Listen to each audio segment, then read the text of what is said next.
이재명 지사가 대장동 의혹을 조목조목 반박하면서 수박이라는 표현을 쓴 것을 두고 때 아닌 호남 비하 논란이 빚어졌습니다. 화면부터 만나보겠습니다. 왜 이낙연 캠프의 대변인께서 이 수박을 호남 비하로 연결하는지 그거는 사실 유감이라고 생각이 되고요. 이거는 셀프 디스 아닌가 이렇게 생각이 됩니다. 호남에 동종을 이끈다든가 뭐 하는 그런 부분으로 연결되는 것은 좀 무리가 아닌가 이렇게 생각이 되고요. 겉과 속이 다르다고 우리가 일상적으로 쓰는 용어인데 그렇게까지 해석해가면서 공격하실 필요가 있겠나. 다른 의미인 것처럼 하는 거는 별로 그리 바람직하지 않다. 수박 표현은 일베들이 쓰던 용어였습니다.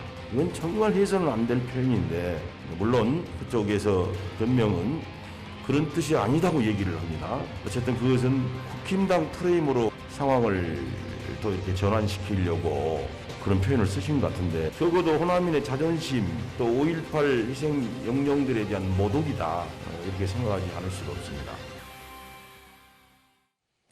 추석 연휴 막바지에 가장 핵심 단어가 등장한 게 바로 이재명 지사가 쓴 표현 수박인데요. 화면으로도 좀 어느 정도 시청자분들도 이해는 되실 텐데 이 수박 발언 김근식 교수님 어떻게 보세요? 그러니까 이재명 지사가 아까 제가 말씀드린 것처럼 추석 연휴 기간 내에 이제 이 대장동 의혹, 화천대 의혹에 뭐 집중 공격을 받으니까 이 지사가 직접 나서서 다 최전방에 서서 그 반박을 했어요. 근데 반박하는 게 제가 볼 때는 조금 더 업돼가지고 약간 평정심 잃은 듯한 느낌 저는 받았고 그러다 보니까 그중에 실수로 튀어나오는 게 이제 저런 표현들입니다. 자기 스스로가 정당하다고 확신에 찬 나머지 상대방을 공격하다 보니까 수박 기득권자라는 표현을 쓰게 된 겁니다. 근데 이제 저 수박 기득권자 당연히 뭐 이재명 캠프나 이재명 지사가 표현한 것처럼 겉과 속이 다른 사람을 그냥 아무 생각 없이 쓴 단어다라고 이야기할 수 있습니다만 그걸 받아들인 사람이 민감한 혐오 발언으로 받아들일 만한 충분한 개연성은 있어요. 왜냐하면 일베라고 이야기하는 극우 사이트가 있을 뿐만 아니라 실제로 지금 이 명락대전이 한참 격화되는 과정에서 이낙연 지지자들을 향해서 이재명 지지자 측에서 공격하는 단어 중에 수박이라는 단어를 많이 쓰고 있다는 겁니다. 아, 그런 내막이 과거에도 있었다. 그렇죠. 그러니까 듣는 사람 입장에서는 아 정말 이 사람들이 우리 이낙연 지지한다는 이유만으로 이렇게 수박이라고 표현하는 것이 정치적인 일제 혐오 표현으로 받아들이는 불편함이 있기 때문에 아마도 이제 이낙연 캠프 측에서는 저게 반짝한 것 같고요.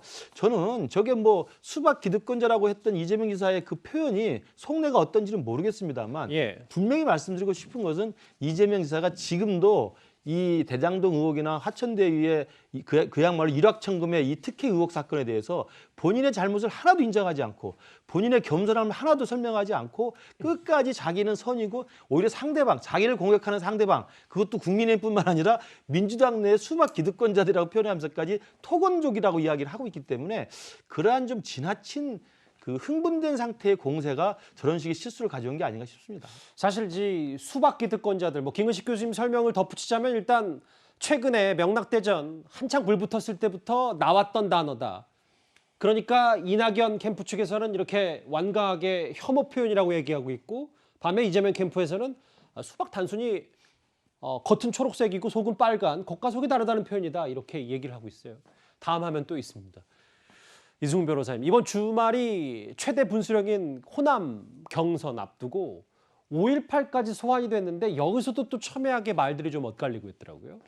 그렇습니다. 이낙연 캠프에서는 아무래도 이제 광주 민심이 있고 이번에 또 지금 선거 투표가 진행 중이기 때문에 굉장히 광주 민심까지 이렇게 끌어들이는 것 같고요. 이재명 지사도 그에 따라서 반박하는 것 같은데 이 수박 기득권이라고 하는 것의 수박이라고 하는 것은 겉과 속이 다르다는 표현인지 뭐 일베가 어떻게 했다. 이건 저도 처음 들어보는 거거든요. 그런 표현을 갖다가 마치 광주를 비하하는 듯한 표현으로 해석하는 것은 그렇게 적절하지 않다고 생각되고 이 대장동 사건은 솔직히 어디로 튈지 잘 모르겠습니다. 왜냐하면 이게 최초 국민의힘의 전신 새누리당 때부터 이게 문제화된 개발 사업이고 또 이재명 지사 쪽만이 아니라 실제 원유철 미래한국당 대표라든가 곽상도 의원의 아들이 근무했다는 점에 대해서 이 사건이 도대체 민주당 게이트로 갈지 국민의힘 게이트로 갈지 알 수 없는 것이기 때문에 결과적으로는 사실관계 확인이 중요하지 뭐라 카더라 이런 방식의 어떤 문제 제기는 그렇게 적절하지 않다고 보여집니다. 또한 실제 이제 국민들 입장에서 보면 이렇게 어떤 천하동인이라는 사람들이 많은 수익을 본 거 어떻게 이게 뭐 정당하다고 할 수 있겠습니까? 당연히 당연히 의문을 품을 수밖에 없죠. 그렇다고 했을 때 이것에 대해서는 수사가 돼야 되지만 앞으로 이런 일이 재발되지 않도록 공영 개발이라든가 민간 개발에 대한 어떤 제한이 필요할 건데 그것과 관련해서 개발 이익 환수라든가 토초세라든가 종부세라든가 여러 가지 세금 정책이 있지 않습니까? 거기에 대해서 이제 국민의힘은 반대했었는데 그것과 관련해서도 전체적인 어떤 이 공공개발 정책을 어떻게 할 것인가에 대한 근본적인 처방이 필요해 보이고요. 실제 이 사건을 마치 5,503억 회수했는데 왜 그것밖에 안 했느냐, 의문이 아니냐, 불법이 있지 않냐 이렇게 접근하는 것은 실은 공무원들이 굉장히 복지부동할 염려가 크다고 생각됩니다. 왜 가만히 있지? 왜 했느냐 이렇게 될 수 있거든요. 그런 측면에서 저는 이 사건의 좀 실체를 객관적으로 바라볼 필요가 있다 이렇게 생각됩니다. 그리고 오늘 이재명 캠프 측에서는요. 야권의 국정조사 요구에 반대한다는 입장을 밝혔습니다. 특검이나 국정조사를 지금 국민의힘이 요구하고 있습니다. 그러나 그 부분에 대해서는 저희들이 반대합니다. 진상규명이 되고 그 이후에 후속 조치로서 여러 가지 공영개발 방식의 개선 이런 것들은 반드시 이루어져야 된다고 생각하고 그런데 이 사안이 정치적으로 소모되는 것은 저희들은 결단코 반대합니다. 국힘이 먼저 자신들이 어떤 관련이 있는지부터 명명백백하게 밝히고 하는 것이 좀 맞다고 생각합니다. 장혜찬 평론가님, 이재명 지사는 100% 수사 다 받겠다라고 했는데 일단 뭐 국정조사와 특별검사 얘기는 좀 다를 수 있습니다만 박주민 의원의 생각은 좀 다른 것 같거든요. 그러니까 지금 이재명 지사 의견과 캠프 소속된 박주민 의원 의견이 다르죠. 그리고 박주민 의원이 수사에 대해서 말이 굉장히 깁니다. 보통 자신이 없으면 말이 길어집니다. 자신 있으면 특검이든 국정조사든 수행하겠다, 받아들이겠다고 하면 그만이거든요. 굉장히 난감해하는 어떤 당황한 인식이 박주민 의원의 말에서 엿보이는 것 같고요.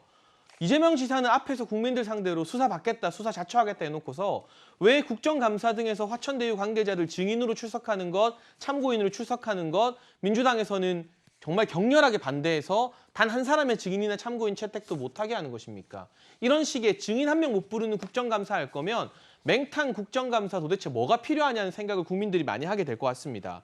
그리고 우리가 1기 신도시와 2기 신도시를 만들 때마다 부동산과 관련된 여러 문제들이 불거졌을 때 검찰에서 수사를 했어요. 그런 부분들 당연히 특검이나 이 노하우를 가진 곳에서 수사를 해야 된다고 국민들이 생각을 할 것 같고 자꾸 5천억을 회수했는데 더 못 가져온 게 잘못이냐라고 여당 패널들이 말씀하시는데 그게 아니라 왜 민간인 7명에게 6천억의 이익을 부당하게 안겨줬느냐. 그게 핵심이기 때문에 이렇게 땅 짚고 헤엄쳐서 6천억 아무나 가져갈 수 있는 사업이 잘된 사업이라고 박수받게 되면 우리 서민들 그리고 지금 내 집 마련도 못 하시는 분들 얼마나 많은 박탈감을 느끼겠습니까? 그 부분에 이 사람들이 가져간 6천억의 자금에 우리가 초점을 맞춰서 이 사안을 바라봐야 된다고 생각을 합니다. 장혜찬 평론가님 말씀 중에 말이 길면 석연치 않은 부분이 분명히 있을 것이다라는 논평을 해주셨는데 뭐 자신 있어도 말 길 수 있으니까요. 예, 그런 부분도 있습니다. 김금수 교수님요. 저 박주민 의원이 이제 이재명 캠프의 총괄 선대본부장인데 예. 저렇게 나와서 이거 국정조사나 특검은 안 한다라고 이야기를 하시는 게 저는 앞뒤는 맞지 않다고 봐요. 그러니까 물론 후보 생각하고 총괄 선대본부 생각이 다르다고 하면 할 말은 없지만 예. 이재명 지사가 그동안 어떻게 하겠습니까? 당당하다. 모든 걸 다 수사하라. 그리고 떳떳하다. 단 1원도 받지 않았다. 심지어는 이게 국힘 게이트다. 본질은 토건족들이 다시 되살아나서 나를 공격하는 것이다. 그리고 민주당 내에도 기득권 세력들이 나를 공격하는 것이다. 다 그렇게 전선을 만들어놨잖아요. 그러면 오히려 자신의 당당함을 떳떳하게 밝히고 상대방의 문제점을 공격하기 위해서는 국정조사 안 받을 이유가 전혀 없는 거 아닙니까? 저는 그런 의미에서 보면 진짜 이재명 지사의 속마음이 무엇인지 좀 궁금하기도 하고 박주민 의원이 왜 굳이 나와서 법률 전문가인데 국정조사는 안 된다고 하는 것인지 특검까지는 제가 모르겠어요. 왜냐하면 특검은 수사를 좀 진전시켜서 해야 된다고 치면 국정조사만큼은 여야 국회의원들이 합의하면 금방 할 수 있는 겁니다. 저는 억울하고 당당하다면 국정조사에 먼저 적극적으로 임하는 것이 순리에 맞다고 생각합니다. 오늘도 이 대장동 의혹과 관련해서 이재명 지사 가만히 있지는 않았습니다. 오늘 조금 전에 들어온 화면 바로 만나보겠습니다. 국민의힘, 그다음에 불로소득 노리는 토건 세력들이 전에는 왜 민간 개발 못하게 하고 공공이 끼어들어서 개발 이익을 강제로 뺏어가느냐라고 저를 비난하더니 최근에는 입장을 완전히 180도 바꿔서 왜 덜 뺏었느냐라고 하고 있습니다. 단순한 인허가에 따른 불로소득은 민간이 가질 수 없도록 하는 공공개발 이익을 완전히 공공으로 환수해서 국민께 100% 돌려드리는 그런 개발이익 국민환수제를 도입할 때 본인들의 기존의 주장을 철회하지 마시고 적극적으로 협조해 주시길 부탁드립니다. 바로 개발이 국민 환수제 얘기까지 이 지사가 오늘 꺼냈어요. 이도원 의원님. 네, 네. 근데 좀 정리를 해보면 아까 박주민 의원은 국정조사까지는 좀 어렵다. 이런 얘기를 했는데 국민의힘에서는 그래서 만약에 이 지사의 대장동 의혹에 대해서 이낙연 캠프 측도 문제 제기를 확실히 할 거면 특검 같이 하자. 30명에 대해서 한번 뭐 러브콜 아닌 러브콜 압박까지 좀 하는 것 같더라고요. 특검도 생각할 필요는 있는 게 현재 이 문제를 경찰에서 용산경찰서에서 수사를 하고 있습니다. 금융정보분석원에서 화천대유 소유주 간의 그 금융거래에 굉장히 좀 뭐 수상한 흐름이 있다고 통보를 했기 때문에 하는데 경찰이 이런 정도 할 전문성이 있는가? 만약에 검찰로 갈 경우에 좀 중립성이 담보되는가? 이런 의문이 있기 때문에 이제 특검 얘기가 하는데 예. 야당이 주장하는 대로 이재명계 의원 30명이 야당에 동참해서 특검법을 통과시킨다? 이렇게 되면 뭐 누가 나중에 후보가 되더라도 당내 후유증 파장이 굉장히 크겠죠. 그래서 그거는 현실적으로 쉽지는 않은데 특검이라는 게 두 가지가 있습니다. 하나는 대장동 그 사업과 의혹과 관련한 특별법을 만들면 됩니다. 그거는 이제 뭐 과반 출석, 과반 찬성 어렵죠. 그런데 상설특검법이 있는데 그것도 두 가지 방법인데 하나는 의결이지만 또 하나는 법무부 장관이 판단해서 이건 필요하다고 하면 대통령한테 건의하고 대통령이 국회에 특검 추천위원회에 추천을 의뢰할 수가 있습니다. 그래서 그 의결하지 않아도 방법은 있는데 다만 그렇게 할 경우에는 이재명 지사 측에서 굉장히 반발을 하겠죠. 예. 그래서 이게 현실화될지는 좀 아직은 뭐 의문입니다. 알겠습니다. 대장동 의혹과 관련된 제대로 불붙은 호남 경선을 앞두고 말이죠. 명락대전 얘기 만나봤습니다.